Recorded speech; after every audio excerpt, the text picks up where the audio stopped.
Welcome to week 5 of Writing in the Sciences. So this week we're actually going to change modes and jump right into talking about the format of an original manuscript. But first I want to give a little recap of what we talked about last week. So we talked about streamlining your writing process. And I told you that I like to break the writing process actually into 3 discrete steps. So there's what I call the pre-writing step. This is when you're gathering and organizing your information, coming up with the themes of your manuscript. I like to keep that separate from the next step, which is writing the first draft. This is when you're actually sitting down at the computer composing prose.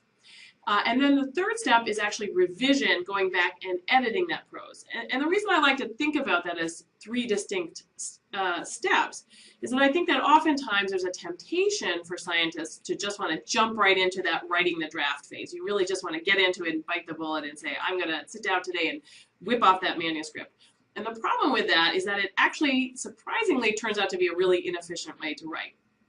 If you spend the time up front, as I told you last week, getting organized, gathering the information so that it's at your fingertips, then when you sit down to write, it will be much, much more efficient. You will be able to write much more quickly, and it will be a lot more fun to write. I also encourage you to spend more time in the revision step.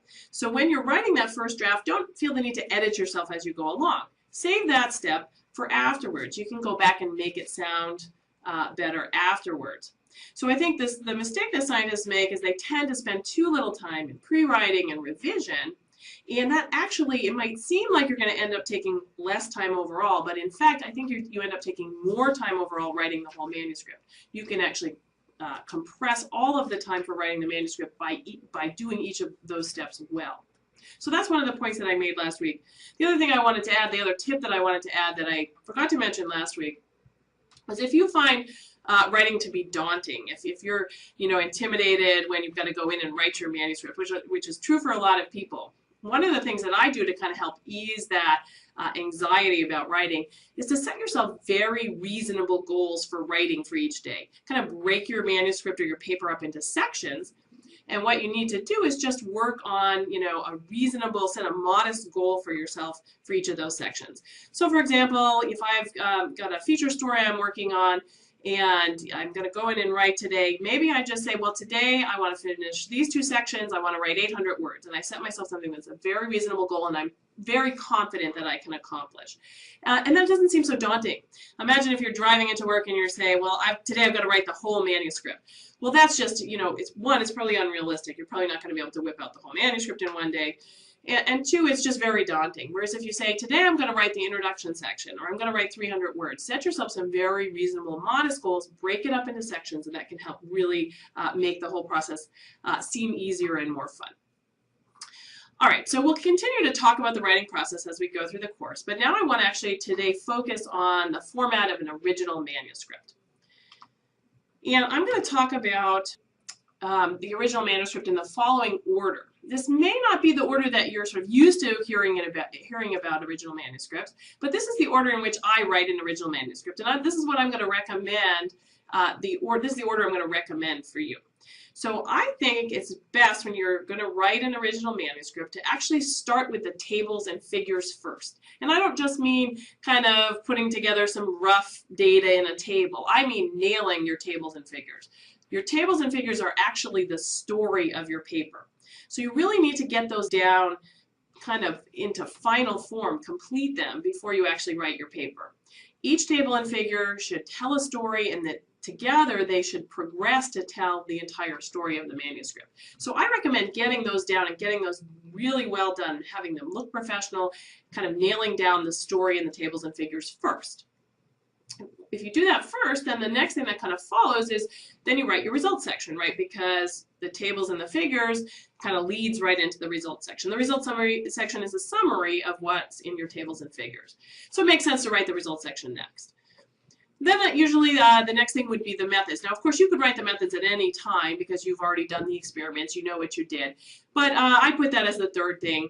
I find the methods a little bit boring to write. It's not hard to write, but it's kind of boring. You're just kind of rehashing what you did. But, I put it as the third step after that. And then the next thing I would do is write the introduction section. And again, you could technically write the introduction section before you've written these other sections, but what inevitably happens is you're telling kind of a story with your data and your tables and figures. And the introduction, even though it's somewhat independent of what you found, kind of knowing what that story is kind of helps you to set up the introduction. So I'll write that fourth. And then I'll write the discussion section. That's, of course, the hardest to write because it involves the most writing. It's the most complex. I'll do that next because that's, of course, comes after all of these other sections. And then I leave the abstract to write for the very end. Don't bother to try to write your abstract before you've written any of these other sections, because the abstract, of course, you're just kind of pulling a little bit out of each of these other sections. So it's much easier to write after you've already done these other sections. So these are the order that I'm going to present things to you today. I wanted to give you a couple of good references if you want to do some further reading about the format of an original manuscript. And I've used both of these references to help me. They've contributed to some of my slides, as you'll see later. So there's a great series of articles published by Clinical Chemistry. And even if you're not a chemist, they're pretty generally written and would apply to most scientific disciplines. And he goes through and writes about how to write an abstract, how to write an introduction, all of those things. It does a really nice job. So I'd recommend, if you've got some time, to go and read that. They're pretty short, so it's not too hard to go through those, and you can pick out particular articles that would be most helpful to you. It's a whole series.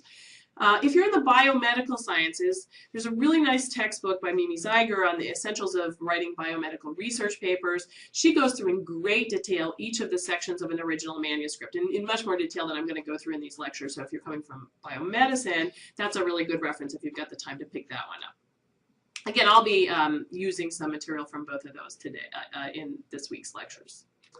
So in this first unit here, we're going to talk about tables and figures. And again, tables and figures are really, in a way, the most important part of your manuscript. And the big mistake that scientists make a lot of times is they kind of do the tables and figures very haphazardly. I'm just going to throw this data in a table, throw that data in a figure, and they don't think it through very carefully. So you really want to think through those tables and figures very carefully, because they actually form the foundation of your story. And editors, reviewers, and sometimes readers may look first at the tables and figures, maybe skim the abstract and then jump to the tables and figures. That's what I do as a reviewer. So I get a paper to review, I'll skim the abstract just to get a sense of what the paper's about, and then I jump right to the tables and figures. I want to see that data for myself before I hear what the authors want to tell me about their data. So I look at those tables and figures without having read the text. So that means the tables and figures need to be self-contained. So all the information you need to understand them has to be right there in the table. Acronyms have to be defined, experimental details need to be defined, so that you should be able to look at that table and immediately or very easily understand what it is that the authors were looking at and what it is that they found.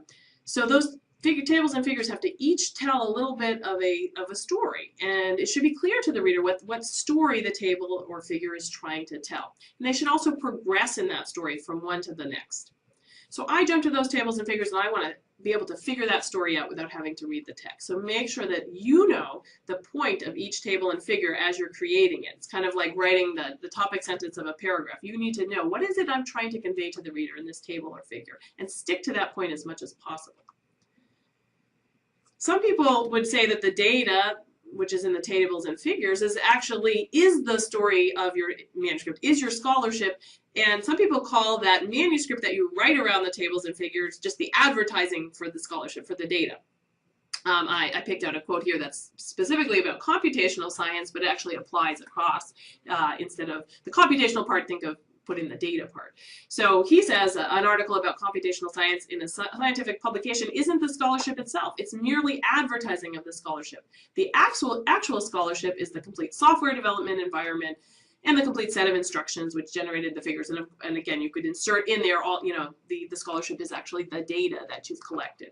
So in a way, your writing is just an advertising for that data. So you've got to have the whole story in there. So a couple of tips on tables and figures. So first of all, you want to use the fewest figures and tables needed to tell the story. And often scientific journals may even have limits on the numbers of tables and figures that you're allowed to submit.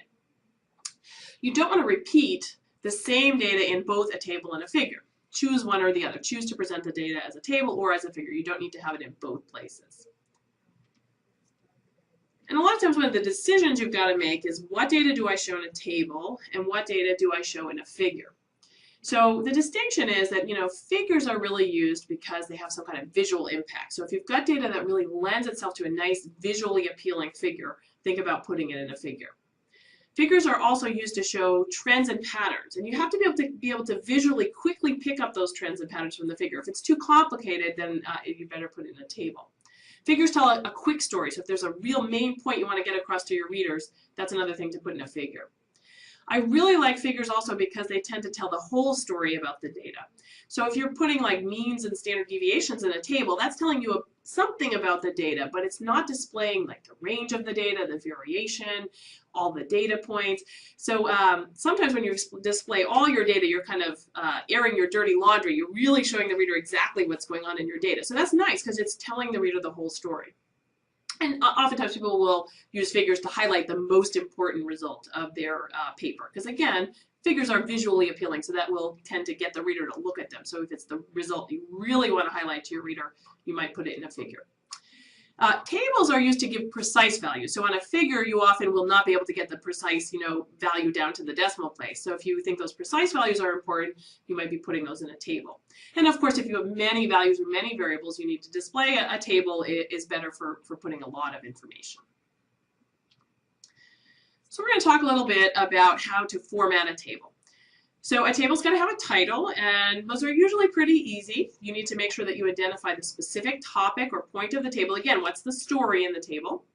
A couple of things to keep in mind. You want to make sure that you repeat the same key terms in the table title, the column headings of the table, and in the text, the main text of the paper. As we talked about a couple of weeks ago, it's okay to repeat those key terms because you want it to be consistent so that the reader's not confused. So make sure that those match exactly. You want to also keep the table title as brief as possible, but make sure you have all the key information in there. So an example would be something like descriptive characteristics of the two treatment groups. You might want to specify what the treatment group names are. I've just made up a generic title here. Means plus or minus standard deviation or n%. So you're telling them exactly what data are presented or what statistics are presented in that table. Tables will also have footnotes. So it can get kind of confusing because what symbols do you use to denote the footnotes? Well, some journals will have 1, 2, 3, 4. Other journals will have A, B, C, D. Some journals will have a series like star, double star. So you don't want to figure that out on your own. Just when you're starting to build your tables and figures, try to, at that point, identify what journal it is that you're going to be submitting to. Then go pick up that journal, pick up a published article from that journal, and just look and see what superscript symbols, what footnote symbols are used in that journal. Each journal has its own set of guidelines, and the best way to figure out those guidelines is either to read the author's instructions or even easier, pull a paper from that journal and just copy what they've done because every journal will have its own preference, and you might as well format the table for your particular journal that you're targeting.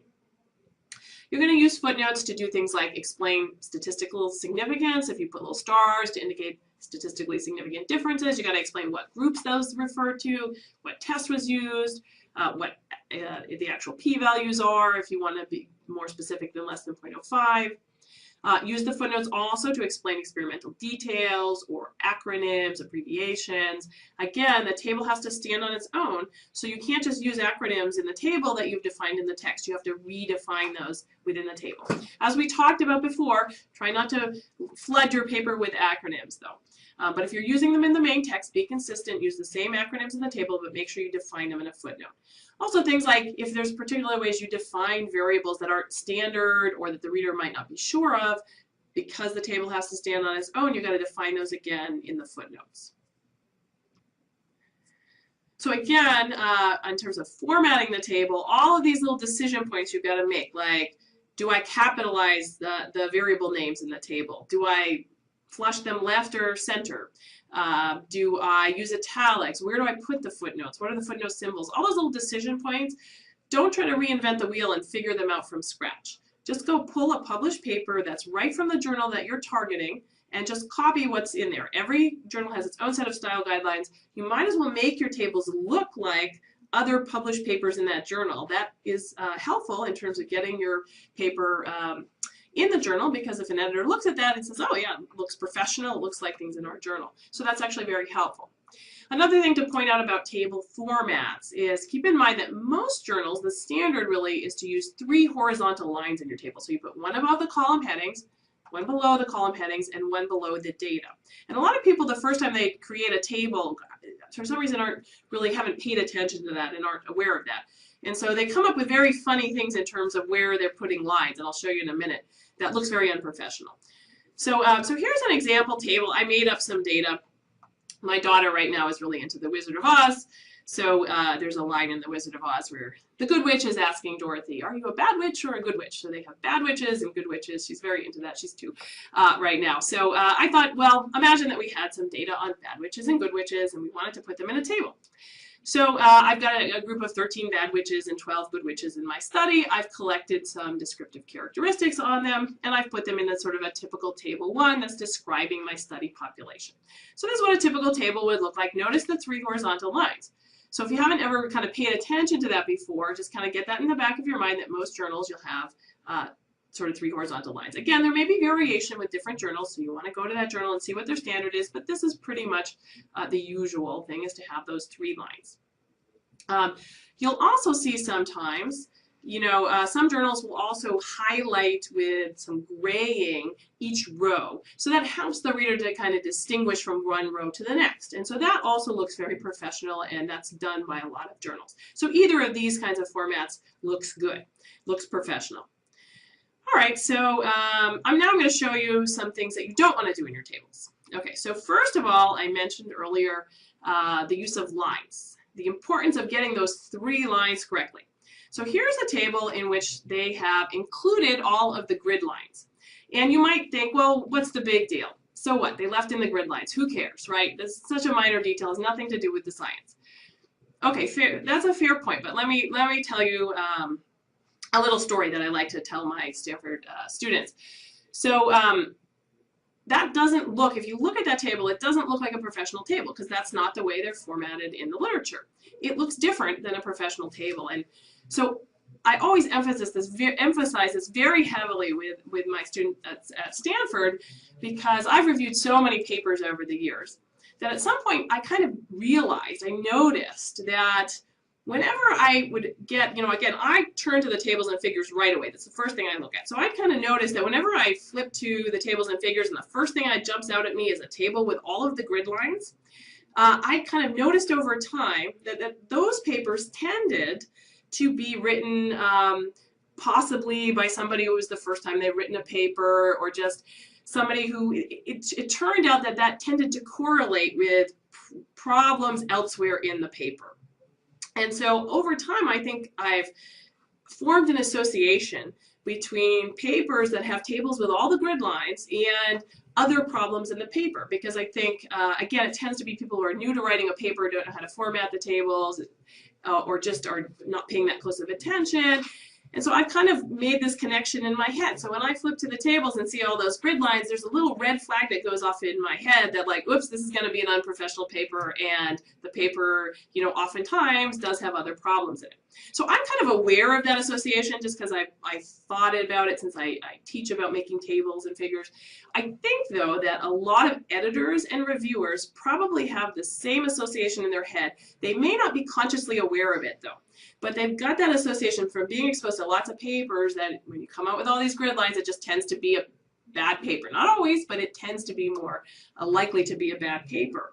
So the problem is, if you submit a paper with all those grid lines, or you've got this kind of unprofessional looking table, it sets off this little alarm bell in people's heads, even if they're unaware of it, that this is going to be an unprofessional and poorly done paper. So don't set yourself off on a bad foot to begin with. Always take the time to get those grid lines right. It may seem like a silly thing, but as I said, I've had a lot of students come back to me after taking my course and say, oh yeah, you know, I noticed that I do that as a reviewer too, that I have that association in my head. So it's important enough that I like to spend some time on it.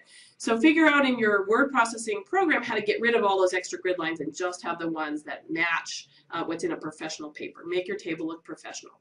Along those same lines, a couple of other things you want to do to make sure that that table looks professional You know, you want to make sure that you've got all your columns, all the data is lined up correctly.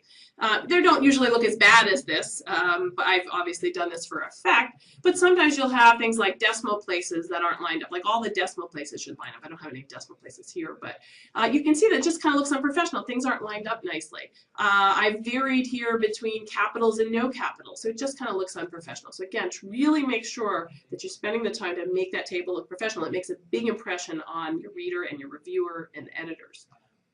Another little problem that I see with a lot of tables is people love to go out to ridiculous numbers of significant figures, ridiculous numbers of decimal places. And I think that is just because you put something like age in your statistical analysis program, and your computer can average those ages and come out with, you know, as many decimal places as you want in the average.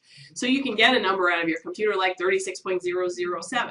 But of course, do we really need to know age, the mean age to 3 decimal places? We don't. It's not important to go that far out, and it makes the table look cluttered. So go back and make sure that you're not putting in too many decimal places. I generally recommend having no or 1 decimal place in clinical data. Now, of course, if you're measuring things very precisely in other fields, you may need to go to many decimal places, but really go out only to the decimal places that you can claim as significant figures. And even then, you might want to go out to fewer if it looks better in the table and you don't need to be that precise. Make sure that in tables you always give units. So a lot of students, when I get a paper from them, one of the things they tend to leave off are the units. Again, you're kind of cranking things out in your statistical analysis program, and you forget about that all these variables come with a unit. So for example, age here. Well, obviously, if you look at 45 and 36, you would guess that this is years. But hey, it could be months, right? We don't know for sure. Maybe we're looking at Badwich and Goodwich toddlers. So you need to specify. Again, BMI, we can probably guess the units. Blood pressure, we can probably guess the units. But you get down to exercise, and I've got 30 and 60. Well, is that 30 minutes a day? Is that 30 minutes a week? Is that 60 minutes a year? Is that 60 hours a year? There's no way to tell without having the units. So make sure you're always very specific. It's very easy to tell what you're referring to and what the units are. And then the final tip on what not to do on tables is there's also a tendency to want to put too many columns in your tables. So I had a nice kind of crisp table to begin with, Badwiches and Goodwiches. We want to compare them, see what's similar and what's different between them. And that's probably was the story of that table. What's the difference? Well, Badwiches, if you know they exercise less, they seem to be less healthy, and in my made-up data, they're a little bit more unemployed, they tend to smoke more. So that's the main point of that table. Now, a lot of people will then say, well, oh, okay, well, let me just keep adding data. So let me add an overall. My computer calculated that, my statistical analysis program calculated that, so let me throw in a column that shows the overall. Well, you can see that we don't really need the overall column here, because I can look at, you know, well, Badwiches on average were 45 years old, Goodwiches were a little younger at 36 years old. You can kind of average that in your head. You don't really need the overall to be given separately. And also, that's not the most important thing here. The comparison is the important thing. Additionally, you notice in the original table that I had showed you, I had indicated p-values with subscripts and footnotes. And what I just showed you, what's significantly different and what's not significantly different. Here I've added an additional column with all the p-values. Now there may be instances where it's important to show the exact p-values for all the different variables, but I don't think that is the case here. Here we really want to know which ones were significantly different between the groups and which ones weren't. And that's all the reader really wants to gather. And now the reader's got to go through the work of looking at each of those p-values and figuring out which ones are different, whereas the star really drew the reader to which ones were different. Plus, we don't really need the exact p-value information here. So it's just another column that makes that table more cluttered and hard to read and kind of takes away from the main focus of that table. So try to get rid of columns that really aren't necessary. Don't try to put too much in your table. Stay focused on that main point. So that's my main messages with tables. So then figures. There's 3 types of figures that we're generally going to talk about. So there's what we call primary evidence. That would be things like gels, photographs, x-rays, micrographs, pathology slides. They're in there to show the quality of the data, and also just because there's a sort of a seeing is believing element, right? So if you see the gel, you see the x-ray, you see the original raw data, you really, you know, kind of feel more confident in that evidence than if somebody just tells you what was in the gel. So in a lot of disciplines, it's very important to have that primary evidence in there. Those are usually pretty straightforward to create because you're just taking a picture. Then we get into graphs. So these are graphical ways of displaying your data, and I'm going to talk a little bit more about some of these. So there's things like line graphs, bar graphs, scatter plots. Again, it's a different way to show your data than to just summarize it in a table. It's a little bit more complete and also gives a kind of a nicer story. It's easier for the reader to get information usually from the graphs than the tables. And then finally, there are drawings and diagrams, and these are probably underused in the scientific literature. These have some really nice purposes. So you can use them to do things like illustrate the experimental setup or the workflow, indicate the flow of participants. So sometimes rather than writing a whole paragraph in your methods section, you might be able to put that into a nice little drawing or diagram that shows that, and that's much easier on the reader. Or sometimes it's nice for illustrating if you've got an idea about a cause and effect cycle, you can, or cause and effect relationships, or a model, you can put that in a little diagram. That can be really helpful in kind of tying together the concepts for your reader. And sometimes people like to represent microorganisms and microparticles as little cartoons, and that can be nice for your reader to give them a visual of something they otherwise couldn't see. So I'll go through each of these in turn. Of course, all of your figures will have a legend, and again, you need that legend so that the figure can stand alone. So it's got to contain a brief title, essential experimental details so that the reader doesn't have to go back and read that main text. This is where you're going to define symbols and line or bar patterns to say which group is which. Hopefully you make those easy on the reader. Or you might explain what's in each different panel if you've got a series of panels, as is often the case. Then it's where you put the statistical information. What test did you use and what were the p-values if you're doing statistical comparisons.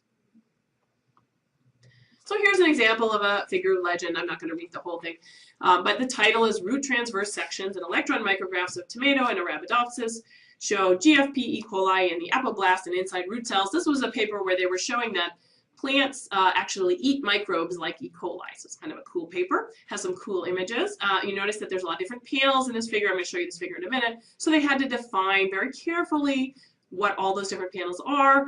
They also have some letters in the figures and arrows, and they're telling you what those letters and arrows are in the figure. So you can read the figure and you have all the information you need right there. So here's the figure that goes with that legend.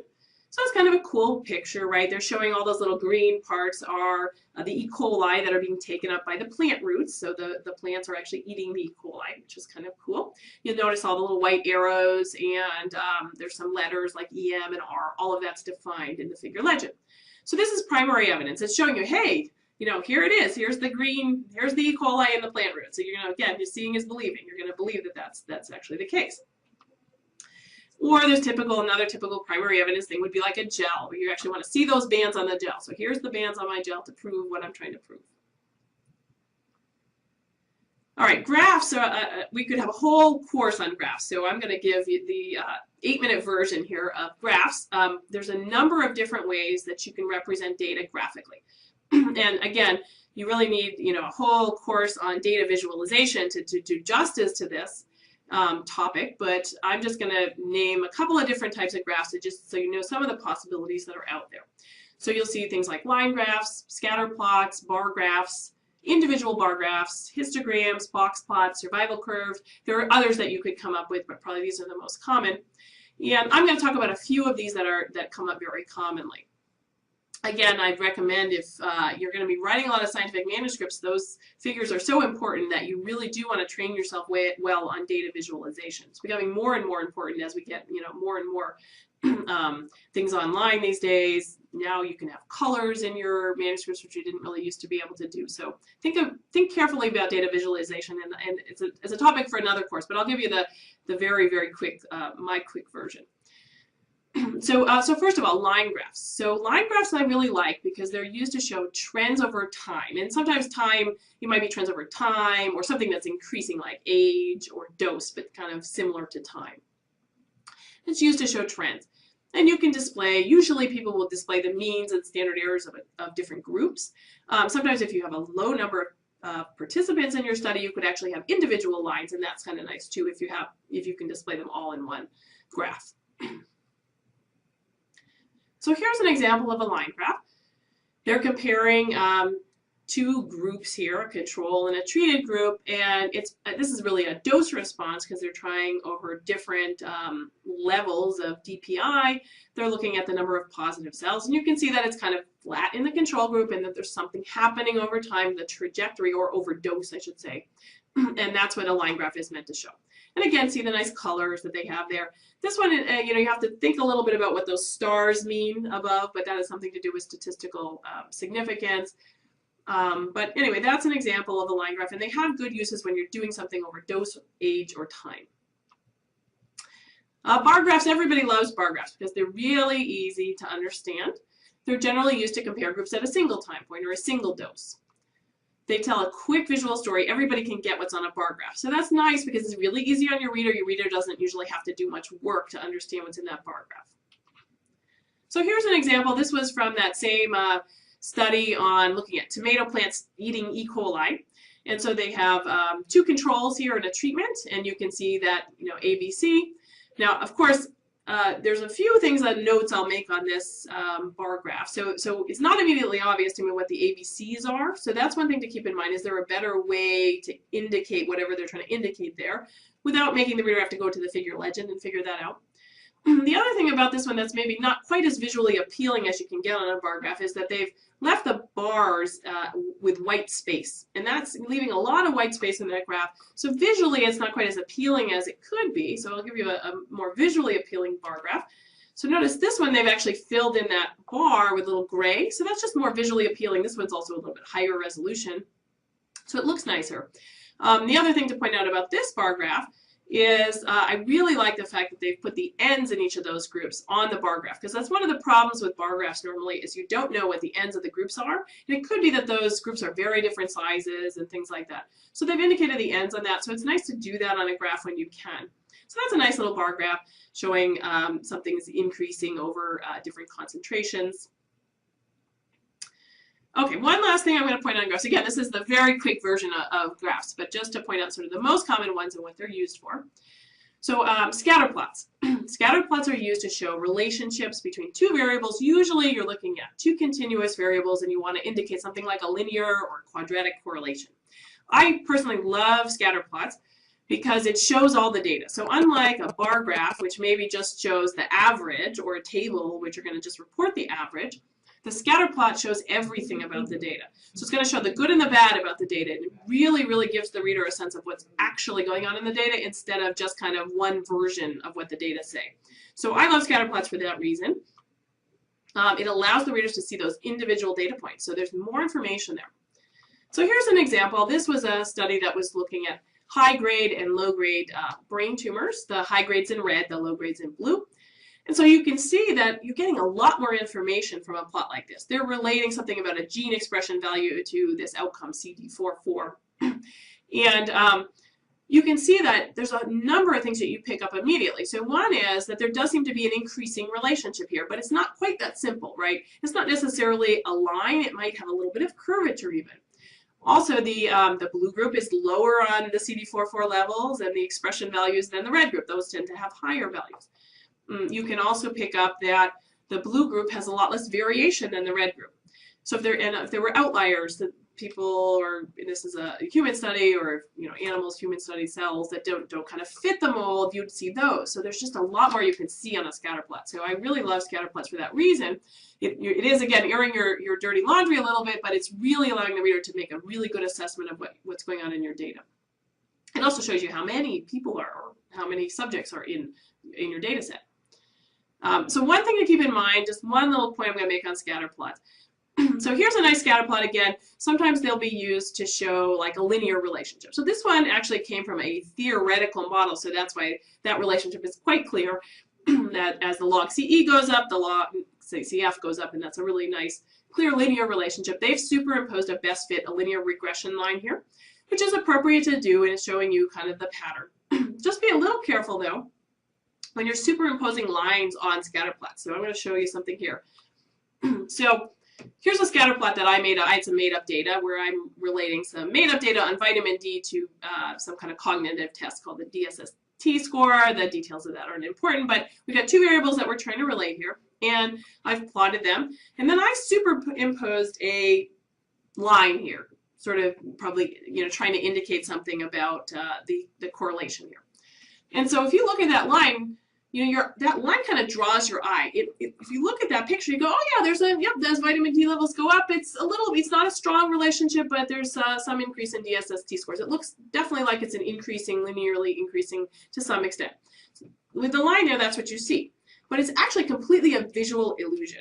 So it's not actually increasing at all. So here, if I take the line off, you can see that these are made up data, so I know that there's no relationship between those two things, that it's actually a completely flat slope. So there is no relationship here between vitamin D levels and DSST score. But when you put the line on, oops, it suddenly looks like there's an increasing relationship. So be careful when you're superimposing lines, because it often makes the relationship look stronger than it really is, and that can be a little bit misleading. A couple of tips on graphs. Again, the graphs are supposed to tell a quick visual story, so you want to keep it simple. You want to make it easy on your reader. So there's lots of graphs that will have like triangles for one group, circles for another, squares for another, and they're often really, really hard. You have to have really good eyesight to differentiate the triangle from the square. Not only that, but you got to keep track of which group is my triangle, which group is my square. So sometimes it's really nice to do something like put inside, for your plotting symbol, put a circle, and then put like C for control inside that circle, or T for treatment, so that it's easy for the reader to know or to guess, well, C must be control, T must be treatment. Do something that makes it easier for the reader. Use colors. And keep in mind that if your figure is coming out, or your graph is coming out to be too complex, maybe that data actually belongs in a table. So I'll give you a couple of examples where I think maybe they tried to put too much in a graph. So here's an example. I really like the line graph on the left here of my left of the screen. You can see that there's 4 groups, and the proportion of cooperation is going down over time in all the groups, but one of the groups seems to be different. That group in red seems to be different than the other 3 in terms of the trajectory. So that's telling kind of a nice story. Kind of move over, they also added in this figure a bar graph. And it's summarizing the same data that's in the line graph. What they did is they averaged sessions 5 through 10. So they wanted to show you, like, statistically, the red group is higher than those other 3. And that's what they're doing with all those stars. But you can see it kind of gets very confusing. There's a lot of stars here going on. So it's trying to tell you which groups are significantly different than another. But it's really hard to get that information from there's just too many stars on there.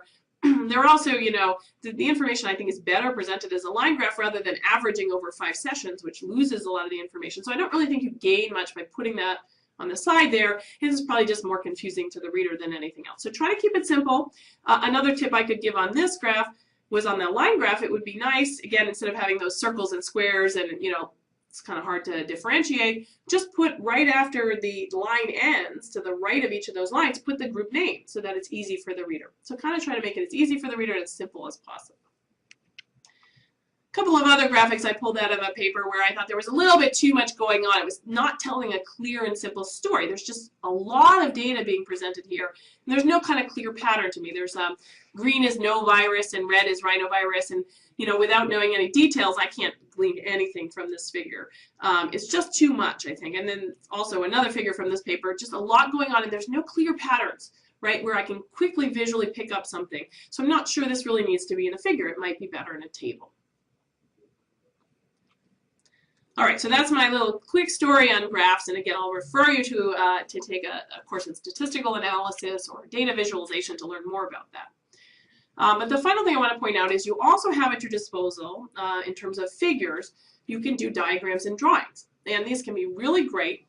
So, for example, rather than trying to explain in prose how the flow of participants in your study or the experimental setup or workflow of your study, try to put that in some kind of table or figure, little drawing, where you show how the participants went through your study. It's much easier to get that from a picture than from prose. Also, if you're trying to, you have some kind of hypothetical cause and effect or model that you're trying to tell, hey, here's how all these different elements relate. Again, hard to explain in prose, easy to explain with a picture. And it's often nice to, if you're talking about something people can't see, like viruses or proteins, if you put a little cartoon in there. So here's just a couple of examples of the uses of drawings or diagrams. So here's a figure this was a paper that was looking at drug company advertisements in journals. And so they're showing you the general layout of an advertisement. So, you got the picture of the happy physician and the happy guy getting surgery at the top, and then you've got your Kaplan-Meier curve down at the bottom. So actually that's really nicely presented in a little picture, because I can glean the information from that really, really quickly, where if you tried to describe that in prose, it probably wouldn't be that interesting to read, and it would be much harder to convey that information. So it's nice to put something like that in a cute little diagram. I love this diagram. This was a story paper looking at dog bites and cat bites and where they happen and things like that. And so rather than just sticking this data into a boring table, they thought, well, we're going to, visually show you. Well, here's a couple. There's not very many bites that happen on the feet, but there's a lot that happen on the hand. That's a much nicer way to present that data than just kind of putting it in a boring table. And, if you've got things like this was a study on evolutionary games and their, different ways that the graph approach and bigraph approach and different things going on here. So you can sometimes illustrate complex ideas like that in a nice little figure where you've got just, you kind of draw it out. And if you've got something like software that you're trying to explain, this was a study that was looking at software, so they're kind of showing you how the software works and what the screenshots look like and things like that. So that sometimes, again, is much more, it's better presented in sometimes a diagram or drawing rather than trying to explain that in prose. You can imagine explaining that in prose is going to be a lot more complicated. And then the final thing I just want to mention is that nowadays you're not just limited to tables and figures. We also actually in the literature have movies. So if you've got something that's in a movie form, you can put this in a supplemental material. Now, movies often make great little things for people to watch and also can be very convincing. So I will leave you the link here if you want to play that one. This is from that study that was looking at plants eating E. coli and another movie. And again, I'll leave you to click on the link and play that one if you want to. The preceding program is copyrighted by the Board of Trustees of the Leland Stanford Junior University.